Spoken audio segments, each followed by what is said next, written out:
Hello, today is the 23rd of February.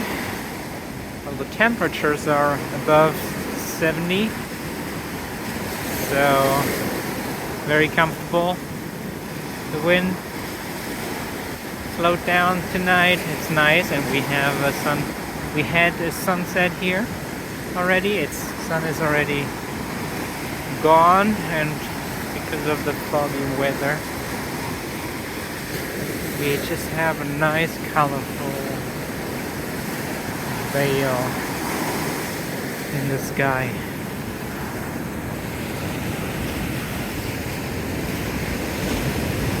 It's very beautiful,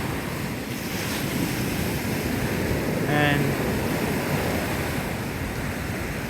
for sure it's worth it.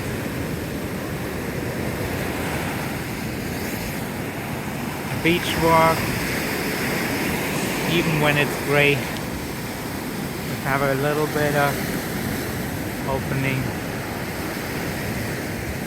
of the sky.